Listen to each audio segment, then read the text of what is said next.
Under my leadership, we had for the first time American energy independence and even energy dominance. Now Biden is begging and pleading with OPEC, but instead of increasing production, they're cutting it. How about this? Oil per barrel reaches an all-time high in the history of our world. And he announces, we're not going to drill anymore. No, when it reaches that, you got to drill. We could have cut taxes. We could have made so much money. Anwar in Alaska, which the first day they ended, took 60 years. I got it done. Nobody else could get it done. I got it done, and they ended it. Bigger than Saudi Arabia, they say. Under my leadership, we gave the largest tax cuts and regulation cuts in American history, bigger than the Reagan cuts. I stood up for Iowa ethanol. I think I got some credit for that.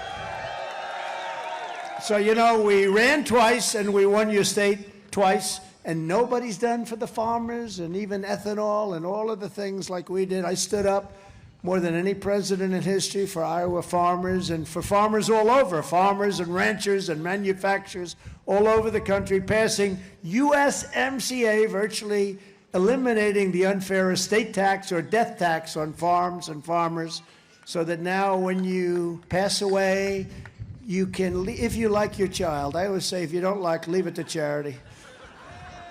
Some of us have horrible children. Do you have any horrible children? Does anybody have like a child where you really are not going to leave your farm? Any farmers? No, you don't have to. Just if you don't like them, don't, you know, then what I did for you doesn't mean anything.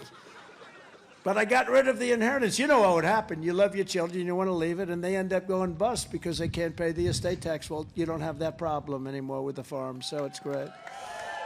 Very important. They were losing, they were being, right? They were being decimated. That, you know, they'd leave, they love their children, they'd leave it to their children, then they get this huge estate tax, they have to mortgage it, then they end up losing it. That's a very sad stories. I got rid of it. Call it the death tax. And standing up to China with massive tariffs, taking in billions and billions of dollars when no other president took in literally 10 cents, not 10 cents over decades. And I gave a portion of that to the farmers because the farmers were treated very unfairly by the Chinese, right? Oh, he got a big check. You got a check. I'll bet that guy got a big. He's standing up and giving me a high five. You look at him, and he looks very prosperous. And you know how much money I took out of China for just the farmers? $28 billion, right? Hopefully you didn't get too much of it. I think you got a big chunk of it. No, $28 billion, 2 years. I went to our Secretary of Agriculture. How much have they hurt us? He said over 2 years, $28 billion. So I took out, from much more than that, I took out $28 billion. We distributed to all of the farmers all over the country. And that's something that's never happened before. Nobody's ever thought of that. Nobody would ever think of it. You have to be a little different to think of those things, but I was a little different.